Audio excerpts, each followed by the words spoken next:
अमीर बनाम गरीब की भी लड़ाई चल पड़ी है क्या? और बड़ी ही क्लेवरली, चतुराई से भूपेश बघेल इसे अगड़ा बनाम पिछड़ा भी बना रहे हैं। आप जातीय जनगणना के पैरोकार हैं, वो गवर्नर से उस पर अलग लड़ाई चल रही है। आपने 76% तक आरक्षण कर दिया, 32% तो आदिवासियों के लिए, जनजातियों के लिए, और 27% आपने कर दिया ओबीसी के लिए, सब मिलाकर 76%। और आप खुद पिछड़ी जाति से आते हैं, तो उनका चेहरा बनने का ये रास्ता आपने अपनाया है क्या? दरअसल बात वो नहीं है। जो छत्तीसगढ़ में हमने गरीबों की सुध भी ली, तो जो जंगल में रहने वाले हैं उनकी भी हम लोगों ने ध्यान रखा, किसानों का भी ध्यान रखा।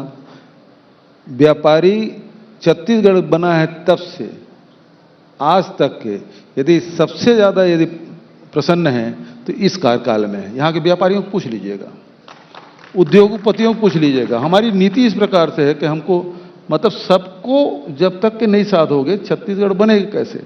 यदि सबका हमको समर्थन है तभी तो हम 75% सीट जीते जी।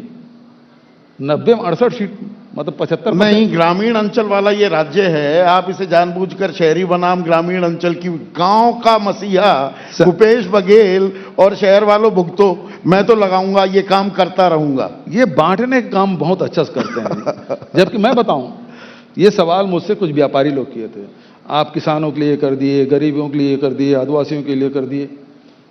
तो मैंने ये उनको जवाब दिया कि यार मैं आपके जो ग्राहक है ना उसके जेब में पैसा डालने का काम कर दिया। और यही कारण है, देखिए अर्थव्यवस्था दो प्रकार से, एक सारे पैसा निकाल लो और अपने मित्रों को दे दो, सारी संपत्ति देश के। दूसरा अर्थव्यवस्था ये है कि आप डायरेक्ट फंड ट्रांसफर करो। अब हमारे छत्तीसगढ़ जैसे छोटे राज्य में 1,60,000 करोड़ से अधिक की राशि यदि डायरेक्ट हम ट्रांसफर किए हैं और वो गरीबों के, लघु उन पर संग्राहकों के, गोधन न्याय योजना से जुड़े हुए लोगों के, बेरोजगारों को और किसानों को, और जो सरकारी कर्मचारी हैं, सरकारी सेवा में जो है, उसको हमने दिया है। तो इसमें तो सर्वजन हिताय सर्वजन सुखाय नीति में चले। आरक्षण की बात आपने कही, छत्तीसगढ़ में 32% आदिवासी हैं, 13% अनुसूचित जाति है, 44-45% पिछड़े वर्ग के लोग हैं, 90% तो यही होगा साहब, 10% हमारे अपर क्लास के हैं। तो जो संविधान में या आयोग की जो व्यवस्था है, संविधान में व्यवस्था है कि अनुसूचित जाति जनजाति उसके जितने उनकी जनसंख्या उसके हिसाब से आरक्षण मिलना चाहिए।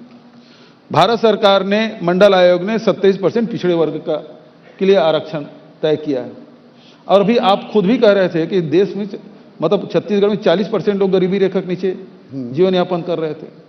तो पिछड़े वर्ग की भी स्थिति अनुसूचित जाति जनजाति से बहुत अंतर तो रहा नहीं, तभी 40% गरीबी रेखा के नीचे आएगा। और उसके बाद भारत सरकार ने पिछले कार्यकाल में कि 10% तक के अपर क्लास को भी आरक्षण दिया जाना चाहिए।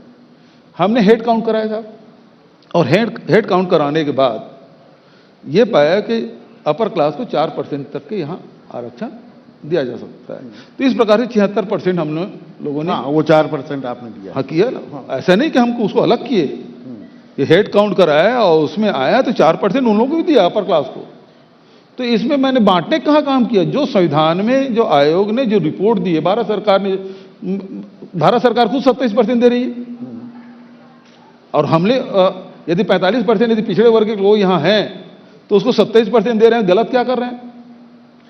जैसे ही घड़ी का काटा दोपहर 2:30 पे आए, बबीता जी का दिल सास बहू साजिश के लिए मचल जाए। और ये है इनकी बहू, पूरे दिन ऑफिस की टेंशन हो जाए गॉन जब ये करें अपना फेवरेट शो फ्री टाइम पे ऑन। इनकी तरह आप भी देखिए अपना फेवरेट शो अपने टाइम पर और डाउनलोड कीजिए एबीपी लाइव ऐप अपने स्मार्ट टीवी पर।